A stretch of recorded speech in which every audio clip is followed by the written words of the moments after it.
നമസ്കാരം. ഏതായാലും മുഖ്യമന്ത്രിയുടെ കാര്യത്തിലും പ്രതിപക്ഷ നേതാവിന്റെ കാര്യത്തിലൊക്കെ തീരുമാനമായി. ഞാൻ അതിനെക്കുറിച്ചല്ല പറയുന്നത്. മുഖ്യമന്ത്രി സതീശനാണെന്ന് തീരുമാനിച്ചതിന് ശേഷം ശ്രീമാൻ സതീശൻ ആദ്യമായി പോയി കണ്ടത് AK ആന്റണിയാണ്. അതിനുശേഷം AK ആന്റണി നടത്തിയൊരു പ്രസ്താവനയുണ്ട്. അതാണ് ഇപ്പോൾ ചർച്ച ചെയ്യേണ്ട വിഷയം എന്നാണ് എനിക്ക് തോന്നുന്നത്. കാരണം AK ആന്റണി എന്ന് പറഞ്ഞാൽ നമുക്കറിയാം, കേരളത്തിന്റെ മുഖ്യമന്ത്രി ആയിട്ടുണ്ട്, കേന്ദ്രത്തിൽ പ്രതിരോധ മന്ത്രി ആയിട്ടുണ്ട്, രാജ്യസഭാ മെമ്പറൊക്കെ ആയിട്ടുണ്ട്. രാജ്യസഭയിൽ ഇന്നേവരെ അദ്ദേഹം ഈ BJP ഗവൺമെന്റ് വന്നതിന് ശേഷം മുണ്ടെടുക്കാനല്ലാതെ രാജ്യസഭയിൽ എണീറ്റ് നിന്നിട്ടില്ല എങ്കിൽ പോലും അദ്ദേഹം നമ്മുടെ മുതിർന്ന നേതാവാണ്. പക്ഷേ ഇന്ന് അദ്ദേഹം നടത്തിയ ഒരു പ്രസ്താവന എന്താ? കേരളമാകെ പാപ്പരായിരിക്കുന്നു. അത് ആവർത്തിച്ച് പറയാണ്, വെറുതെ അബദ്ധത്തിൽ പറയുന്നതല്ല. കേരളമാകെ സാമ്പത്തികമായിട്ട് പാപ്പരായിക്കൊണ്ടിരിക്കുന്നു, പാപ്പരായി കഴിഞ്ഞു. ഇനി അതിനെ സതീശന് തിരിച്ചു കൊണ്ടുവരാൻ കുറച്ച് സമയം വേണം. അതുകൊണ്ട് നമ്മൾ കുറച്ചു കാലം കയ്പുനീര് കുടിക്കേണ്ടി വരും. ജനപ്രിയ പ്രഖ്യാപനങ്ങളൊന്നും നിങ്ങൾ പ്രതീക്ഷിക്കണ്ട എന്നാണ് ആന്റണി പറയുന്നത്. ഞാൻ ചോദിക്കട്ടെ, ശ്രീമാൻ ആന്റണി മുതിർന്ന നേതാവല്ലേ? അദ്ദേഹം KSUവിന്റെ യൂണിറ്റ് പ്രസിഡന്റ് അല്ലല്ലോ. ആ ഒരു ബോധമെങ്കിലും അദ്ദേഹത്തിന് വേണ്ടേ? കേരളം പാപ്പരാണെന്നും കേരളത്തിന്റെ ഖജനാവിലൊരു നയാ പൈസ ഇല്ല എന്നുമൊക്കെ ഇങ്ങനെ ആധികാരികമായിട്ട് പറയുന്നതിന് മുമ്പ് എന്താണ് അതിന്റെ വസ്തുത എന്ന് അന്വേഷിക്കണ്ടേ? നമ്മുടെ ഇപ്പോ നിലവിലുള്ള ധനകാര്യമന്ത്രി ശ്രീ KN ബാലഗോപാൽ പറഞ്ഞെന്താ?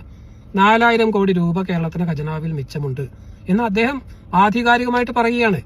അതിനെ തെറ്റാണ് തെളിയിക്കുന്ന എന്തെങ്കിലും ഒരു തെളിവ്, എന്തെങ്കിലും ഒരു രേഖയുടെ കഷണം AK ആന്റണിയുടെ കയ്യിലുണ്ടോ? അപ്പൊ വെറുതെ പത്രക്കാരെ കാണുമ്പോൾ വായി തോന്നിയത് വിളിച്ചു പറയാം.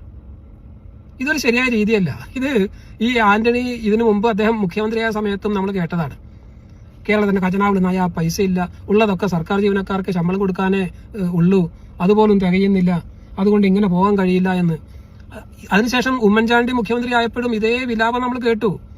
കേരളത്തിന്റെ ഖജനാവിൽ നയാ പൈസ ഇല്ല, KSRTC പൂട്ടണം, KSEB അടച്ചു പൂട്ടണം എന്നൊക്കെ പറഞ്ഞുകൊണ്ട് ഇവരിങ്ങനെ വിലപിക്കുകയാണ്. എന്റെ ചോദ്യം അതല്ല.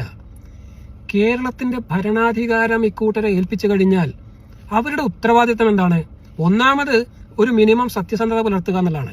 എന്ത് പറയുമ്പോഴും അതിലൊരു സത്യസന്ധത ഉണ്ടാവണം, അതിന്റെ അംശമെങ്കിലും ഉണ്ടാവണം. അല്ലാതെ ഈ ആന്റണിയെ പോലെ വായി തോന്നിയത് വിളിച്ചു പറയുന്ന പതിവ് നിർത്തുന്നതാണ് ഏറ്റവും നല്ലത്.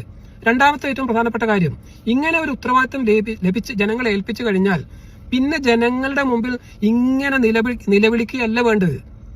ഇപ്പോ പിണറായി വിജയൻ മുഖ്യമന്ത്രിയായ സമയത്ത് ദേശീയപാത വികസനം, ഗെയിൽ പാചകവാതക പദ്ധതി, ഇതെല്ലാം വേണമെങ്കിൽ പറയായിരുന്നു. ഉമ്മൻചാണ്ടി പറഞ്ഞ പോലെ, ഇവിടെ ജനങ്ങൾ ഒന്നിനും സമ്മതിക്കുന്നില്ല, പ്രതിഷേധമാണ്, അതുകൊണ്ട് ഇത് നടക്കത്തില്ല എന്നങ്ങ് പറഞ്ഞ് തടി എടുത്താൽ മതി. പക്ഷേ പിണറായി വിജയൻ അതല്ലല്ലോ ചെയ്തത്. ആ പ്രശ്നത്തിന് എന്താണ് പരിഹാരം? ആ പരിഹാരം കണ്ടെത്തലാണ് ഒരു ഭരണകർത്താവിന്റെ ചുമതല. അതിനു വേണ്ടിയിട്ടാണ് ഈ പറയുന്ന സതീശനെ ജനങ്ങൾ മുഖ്യമന്ത്രിയാക്കിയിട്ടുള്ളത്. അപ്പൊ അതുകൊണ്ട് ഈ സതീശനെ ഇങ്ങനെ സഹായിക്കുന്നതിന് പകരം ശ്രീമാൻ AK ആന്റണി ഇത്തിരി നിലവാരമുള്ള രീതിയിൽ വർത്തമാനം പറഞ്ഞു തുടങ്ങണമെന്നാണ് വളരെ വിനയപൂർവ്വം അഭ്യർത്ഥിക്കാനുള്ളത്. അദ്ദേഹം മുതിർന്ന നേതാവാണ്. അദ്ദേഹത്തോടുള്ള എല്ലാ ബഹുമാനവും നിലനിർത്തിക്കൊണ്ട് തന്നെ പറയുന്നു, ദയവായി അങ്ങ് KSU യൂണിറ്റ് പ്രസിഡന്റ് ആകരുത്.